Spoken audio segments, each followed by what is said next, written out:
नौजवान दोस्त तवज्जो फरमाएं, मैं हजरात उलमा की तवज्जो चाह लेता हूं। इधर देखना, छोटा बच्चा जब हमारे पास बैठा होता है और हम कोई चीज खाने लगे, वो बच्चा बिल्कुल छोटा होता है, हम बिस्किट खा रहे हैं, मैं मिसाल दे रहा हूं, वो बच्चा क्या हमारे हाथों से छीन सकता है या मांग सकता है?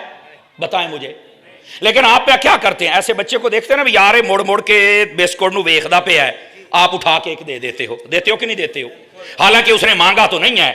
वो पंजाबी कहते हैं तुहाडे बक्खी भी नहीं पिया। वो बोलो तो सही ना, सीरियस हो बैठे हो, तुहाडे बक्खी भी नहीं पिया, तुहाडे नाल लड़िया भी नहीं, तुहानू आख्या भी नहीं, तो फिर भी उठा के देते हो ना? कहा बिल्कुल देते हैं। क्यों उठा के देते हो? कहते इसलिए कि ये जो बच्चा बार बार देख रहा है ना, इसकी नजरों से हमें पता चल गया, मांगा नहीं, हमें पता इसको ये चीज चाहिए, हमने दे दी है। इसी तरह बच्चा छोटा है, मां बाप उसे बहुत सारी चीजें दिला देते हैं। समझ आ रही है? कोई नहीं आ रही? यहां पर एक सूफियाना नुक्ता है, वो ये है, नौजवानों तुम्हारे लिए, जब तुम छोटे होते हो ना, तो तुम्हारे मां बाप सिर्फ तुम्हारे चेहरे और नजरों को देखकर जान जाते हैं कि तुमने क्या लेना है, और ये तुम्हें दिला के देते हैं। एक वक्त आता है जब मां बाप बूढ़े हो जाएं, तो इनकी नजरें भी हमें बता रही होती हैं कि इनको क्या चाहिए, लेकिन हम नहीं देते। ऐसा न करो।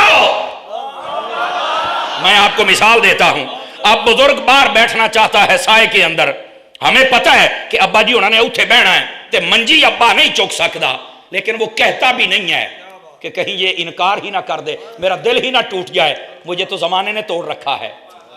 तवज्जो नहीं फरमा रहे? इस जमाने से मुराद गुजरी हुई उम्र ने, मुझे तो इसने तोड़ रखा है। वो ना हो कि ये जवाब दे दे, लेकिन यार हमें अपने वालिद या वालदा की आंखों और तलब को देखकर समझ क्यों नहीं आती? कोई बात समझ आई है? इस वास्ते अपने मां बाप की खास ध्यान रखा करें इस उम्र में, जब ये बूढ़े हो जाएं, इनको मांगने की जरूरत ना पड़े।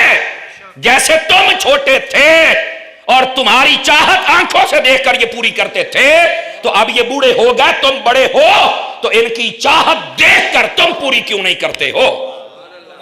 बात समझ आ रही है आप सभी हजरात को? फ्रंट सीटों वाले चुप बैठे, ना इंसाफी ना फरमाए। गोडे छड़ के बह मेरा पुट, चौकड़ी मार के भाई, एंज चौकड़ी मार के बह मेरा चन्न, तकड़े होके बहना जरा। तो ये हमारे लिए बहुत बड़ा सबक है, ठीक है? इस वास्ते कभी भी आपका वालिद पंखा लगाना चाहता है, अब वो बेचारा बूढ़ा नहीं उठा सकता, तो आप मेहरबानी फरमाए ना, पंखा लगा के देना। आपको नहीं पता शाम का वक्त है, अब बेदीबार मंजी डाउनी है, नहीं तवज्जो फरमा रहे? आपको नहीं पता शाम का वक्त हो गया, खाने का वक्त है, आपको नहीं पता शुगर के मरीज है, टाइम से दवाई ला के देनी है। मेरा ख्याल है कुछ मुश्किल बातें छिड़ गई हैं, लेकिन हैं ये बहुत जरूरी। समझ आ रही है मेरी बात की? इन बातों को समझने की कोशिश करो। और मैं अक्सर कहता हूं, ये जो तकरीरें होती हैं, ये कानों के चस्के के लिए नहीं होती, ये तरबियती नशिस्तें होती हैं जिनसे हमने कोई सीखना है, और ये यहां से कुछ सीख के जाओ मेरे भाई, मेरे अजीज दोस्त। इस वास्ते ये हमारे लिए इबरतें हैं कि छोटे होते हमारे मां बाप हर चीज समझ रहे हैं हमारे लिए, तो हम अपने मां बाप की जरूरतें क्यों नहीं समझ रहे? जब सर्दियां आती हैं, तुम्हें क्यों नहीं समझ आती कि बूढ़े को ठंड ज्यादा लगती है, इसको मोटा सूट और जुराबें और जर्सी लेके दूं? क्यों नहीं समझ आती? बताओ ना। इनके कमरे में हीटर का इंतजाम करता, तुम्हें क्यों नहीं समझ आती? ये तो तुम्हारे लिए गीली जगह पे सोते रहे, और तुम आज इतना भी नहीं कर सकते हो। ये हमारे लिए इबरतें हैं, और वो ये है, आज तू नहीं ना इनकी कोई चीज और जरूरत पूरी कर रहा, तो कल तेरी औलाद भी बड़ी होने वाली है, और फिर जब ये तेरा उधार चुकाया जाएगा तो फिर तू बहुत तंग होगा। इससे बेहतर है अपने वालिदैन के साथ हुस्ने सलूक किया करो। क्या मैं उम्मीद करूं कि करेंगे? यह है लफ्ज़ वाला असर, और उसके तहत जो फूल थे वो हमने चुने। जमाने की भी अहमियत है, हमारे लिए इबरत भी है। समझ आए? इस इबरत पर मैं कलाम करूं तो ये पूरा घंटा हो सकता है, लेकिन एक इशारा और दे देता हूं, हमारे लिए और इबरतें भी हैं। कल तक आप देखें, वो लोग जो बड़े जिम्मेदार और जागीरदार कहलाते होंगे, आज उनकी औलादें शराबी कबाबी बन गई होंगी। शायद आप दाएं बाएं नजर दौड़ाएंगे तो आपको नजर आ जाएगा। समझ आ रही है? और कल तक ऐसे लोग जिन बेचारों के पास कुछ भी नहीं था, उन्होंने मेहनत की, अल्लाह ने उनको रंग लगा दिए। ये हमारे लिए इबरतें हैं। दाएं बाएं नजर दौड़ाओ और अल्लाह की बारगाह में सिर्फ अमन व आफियत और हलाल का सवाल किया करो, तुम्हारे सदा दिहाड़े एक जैसे रहेंगे। समझ आ रही है? इन बातों को समझने की कोशिश कीजिएगा। ये हमारे लिए इबरतें होती हैं, और ये इबरतें सियासी तौर पे भी होती हैं, इलाकाई तौर पे भी होती हैं, और अपनी तबीयत के एतबार से भी होती हैं। आप सियासी एतबार से देख ले, कल तक तो बादशाह थे, आज जलील हो रहे हैं। नहीं तवज्जो फरमा रहे फ्रंट सीटों वाले?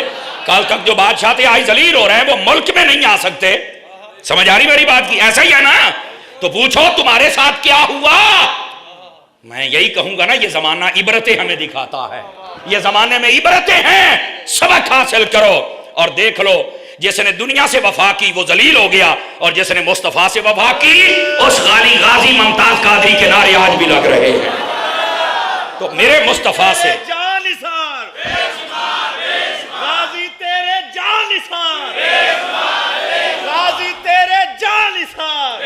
اس واسطے حبیب پاک صلی اللہ علیہ وسلم آپ کی غلامی اسی دائرے میں آ جاؤ تو کامیاب ہو جاؤ گے. کیا میں امید کروں کہ آپ یہ میری بات سمجھ چکے ہیں؟